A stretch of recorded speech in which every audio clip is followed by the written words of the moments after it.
Ladies and gentlemen, welcome back to the channel. Tom Lee is out yet again today defending his prediction for a December rally in markets. And we're going to take a look at what Tom Lee said today. We're also going to discuss the economic data and catalysts coming out tomorrow morning that are most certainly going to dominate the headlines and be moving markets. Things like the ADP employment change, which is the private payroll number. The BLS number is the government number, but the ADP has grown to be very important in the lack of government data. We also have a services PMI report, which is going to move the markets as well. And we'll get into the expectations of those in today's episode. But first, before we get into all of that, obviously hit that like button as well as subscribe to the channel. Check the link out down below in the description of today's episode. If you guys want to come trade, invest with us, come get involved in the trading community, that link is down below. But look at Bitcoin continuing to recover. Now, Bitcoin tends to be one of the leading assets, right? Bitcoin tends to react before markets do. And as long as that remains the case, then Bitcoin is sending a strong signal that stocks might actually have a strong December after all. Now, getting above the $100,000 level on Bitcoin is going to be a big test. If we can do that, then the situation starts to look a lot better, okay? But you've seen a sharp recovery quickly. Okay, and that's a really good sign. It looks like a lot of shorts are covering on short positions. That's the word of the town today. The closer you get to 100,000, the more shorts may start to cover. And it seems like everyone kind of piled into Bitcoin short positions on the waterfall decline we had.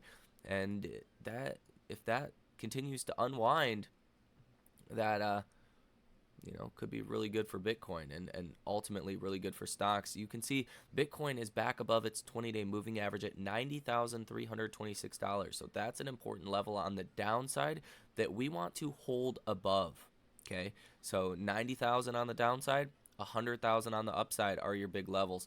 You can also see your 50-day moving average sits at about $101,000.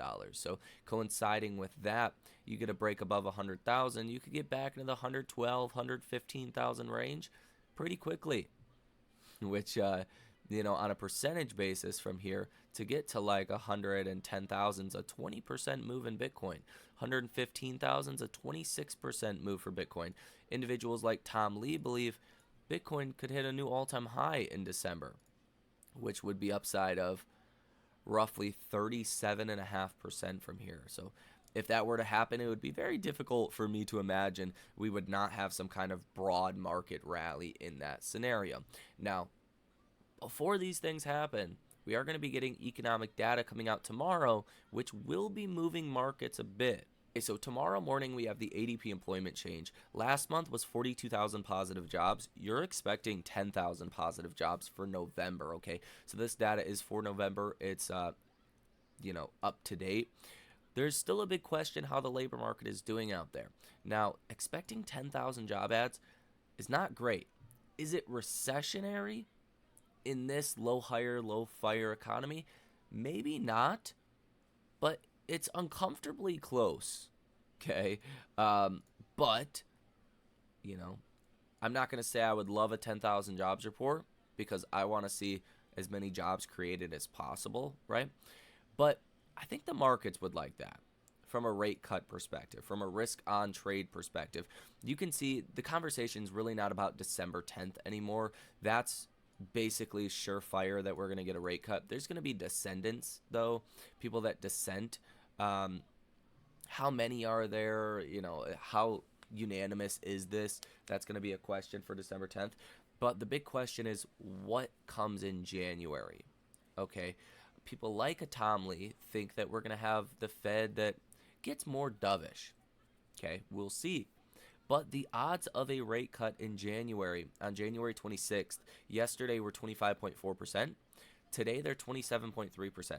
If that data's weak tomorrow, the odds are going to jump into the 30s, if not 40s, like percent chance of a cut in January. that could fuel the risk on assets, and you'd likely see 10-year Treasury yields start a retreat from their recent move higher, going from about 3.99% recently up to about 4.10%. That's 11 basis points of a move. That's actually a pretty big move for 10-year Treasury yields in the last couple of days. I would expect on a weak ADP employment number tomorrow, yields to fall and a little bit of a resurgence, and again, that risk on trade. Now, we're going to get import prices, export prices, industrial production, manufacturing production, all of this data, but it's for September, so it's outdated. It's pretty lagged behind. I don't think that's going to move markets. Okay. ISM services PMIs will, though. Okay. Keep in mind, this is not hard data. It's soft data. It stands for Purchasing Managers Index, and it's for November. On the headline, you're expecting 52.1. That would miss last month's number of 52.4. Okay, you're going to get business activity, employment, new orders, and prices as well. Prices probably are going to be the most important thing that kind of move the markets because, people care about prices and services. Okay, this is, again, the Purchasing Managers Index, though. So it's survey data. Take it with a grain of salt. It's highly volatile and fluctuates a lot on a, month-by-month basis. Now, on Thursday, you're not going to get much. You have a speech from Fed Bowman, but it's the Fed's blackout period, so you're not going to hear anything on monetary policy. You do get challenger job cuts for November. These are planned layoffs from companies, expecting about 98,000 for November. October was 153,000. So that's going to be a big data set to watch on Thursday. And then initial jobless claims on Thursday are expected to show 220,000 unemployment filings in the past week. Last week was 216,000. That was the lowest you've been at since mid-April. Okay, so two important sets of data on Thursday. And then on Friday, you get core PCE month over month, Michigan consumer sentiment for December, personal income month over month, and personal spending month over month. These are very important data sets, but unfortunately, core PCE, personal income, personal spending, even though they're important, very important, I pay very close attention to these data sets. They're for September. So if the markets respond to them, it's already outdated. So, I don't know how the markets are going to take those numbers, whether they're good or bad, right? Michigan and consumer sentiment is survey data as well.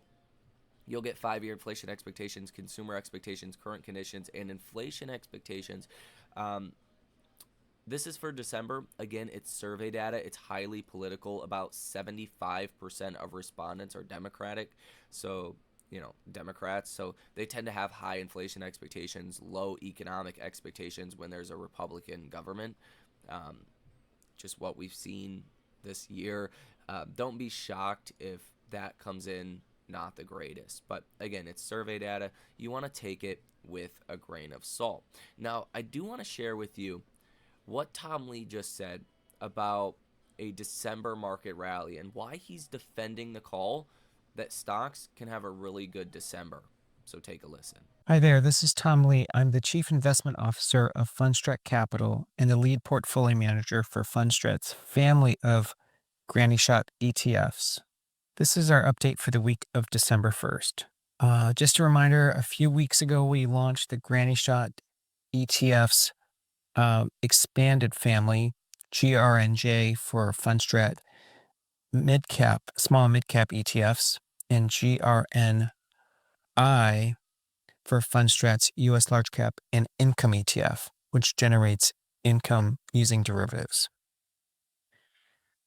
For the week ending November 28th, assets under management for GRNY are $3.8 billion, for GRNJ, $84 million, and for GRNI, $23 million. As for performance over the past week, large cap Granny had total gains of 5.6% compared to 3.74% for the S&P 500, or relative outperformance of 184 basis points.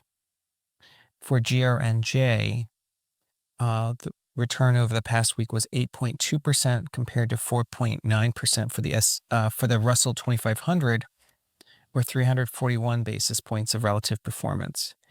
And for GRNI, the large cap income gained 4.9% compared to 3.74% for the S&P, or 118 basis points of relative performance. And over the past month, year-to-date, Granny Shots is up 25% compared to 18% for the S&P 500, and that's relative performance of positive 706 basis points. And for GRNJ, since inception, up 6.75% compared to 5.88% for the Russell 2500, or 86 basis points of relative performance. And for GRNI, since inception, positive 2.34% compared to a 2.69% gain for the S&P, or 35 basis points of underperformance. Every month we will give you an update on flows, and flows for the month of November were $367 million for the Granny family, $191 million for Granny Shots, $55 million for GRNJ, and $15 million for GRNI. So let's talk about the macro and 6 reasons why I expect stocks to rally in December. First, the Fed is set to cut rates in December, and I think maybe more importantly, QT, or quantitative tightening, is ending. Now, QT started on April 2nd when the Fed began to taper its balance sheet, and that is ending now more than 3 years later. And as you can see on this chart, the Fed's balance sheet has shrunk dramatically. The last time the Fed ended its quantitative tightening program was in September 2019, and that program lasted about 18 months. But let's look at the S&P 500 during that period of time. When QT ended on September 19th, you can see the S&P up until that point was in a range bound, in fact had a pretty nasty correction, but then quickly gained around 17% over 16 trading days. So it was significant for equities once QT ended. So that's something to keep in mind. Now, as far as the Fed taking action in December, I want to start with the Bank of Japan because it looks like the odds have shifted for the Bank of Japan to actually hike rates in December. 61% odds according to Polymarket. Now that contrasts with what the Fed's planning to do. Looking at Polymarket, again, market-based odds, an 89% chance the Fed cuts in December. So we're really talking about 2 central banks pursuing different paths. But again, for U.S. equities, it's really what the Fed's going to do. And finally, with regard to the Fed, President Trump just recently said he knows who he's going to pick as Fed chair and announce it soon. I'm going to guess it's going to come around or slightly after the FOMC rate decision in December. But markets are anticipating this to be Kevin Hassett. Number 2 reason for expecting a rally in December is that the economy is still healthy. There's still plenty of pent-up demand, and the ISM manufacturing has been below 50 for 3 years. Now that is going to be updated this week for November, and housing has plenty of pent-up demand.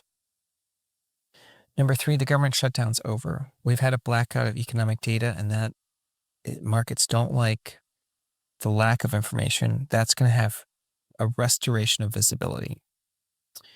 Number 4, there's performance chasing. Investors are off sides in November because a lot of funds actually threw in the towel. They just thought the markets made the highs for the year. And already 2025 was the worst year for fund managers, with 78% trailing their benchmark through October. Number 5, stocks got oversold. And I think especially when you look at RSI. This is daily RSI for the S&P year to date. And the daily RSI fell to 35 in November. That's the most oversold it got since the April tariff lows. And as you can see on this chart, once you made those lows on the RSI in April, market began to rally pretty sharply. And lastly, it's seasonal. December usually finishes strong. And given the pullback in November, I actually think December is shaping up to be a good year. good month. And as far as macro data this week, there's a lot. The ISM manufacturing for November comes out on Monday. On Wednesday, November ISM services. And on Friday, we get a trio of data, but the one the market's probably going to focus on most is core PCE for September. And there are some companies reporting this week that are granny shots. CrowdStrike on the large cap side, and there are 5 mid cap grannies reporting: MongoDB, Pure Storage, UiPath, Donaldson and Company, and Samsara. Most of these are AI related stocks. And as for individual stock performance, let me just highlight the top 5 performers for Granny and Granny Income were Robinhood, Broadcom, SoFi Technologies, Arista Networks, and Tesla. And these are basically AI related names. The bottom 5 are Costco, S&P Global, TJX, NVIDIA, and Deere. On the SMID side, the top 5 performers were Lumentum, Riot Platforms, Bloom Energy, IonQ, and SoFi Technologies. And the bottom 5 are East West Bancorp, Weatherford International, Watts Water Technologies, Pegasus Systems, and Qualys. And as far as themes go, I want to highlight the 3 that contributed most to the relative performance. The first are millennials. As you can see, it was a bigger contributor to the SMID cap portfolio. The second is the global labor shortage and AI related stocks. And the third are energy and cybersecurity related names. That's it for now. Thanks for listening, and I'll speak to you soon. So let me know your thoughts on this down below in the comment section. Do you think we are set up for a year-end rally, right? As I've made the argument before from a tactical perspective, right? Hedge funds, institutions being underweight this market, underperforming. There is a need and or want to not underperform the S&P by such a large margin, and that's why you tend to get chases into the end of the year. People tend to be more optimistic around the holiday season. Okay, all of those things included. Now, again, we do get some economic data over the next 48 hours. We do have some earnings as well that I will point out now. You have tomorrow Dollar Tree and Macy's in pre-market. In after hours tomorrow, Salesforce, Snowflake, C3 AI, UiPath, Five Below, and PVH. And then Thursday, Kroger, Dollar General, Hormel Foods, and Build-A-Bear Workshop in the morning. And then Rubrik, DocuSign, Centennial One, Samsara, ChargePoint, and Ulta Beauty, as well as Hewlett Packard Enterprise and Sportsman's Warehouse, and then Victoria's Secret Friday pre-market. So markets just tend to be optimistic in December. Historical performances tend to be the seasonals.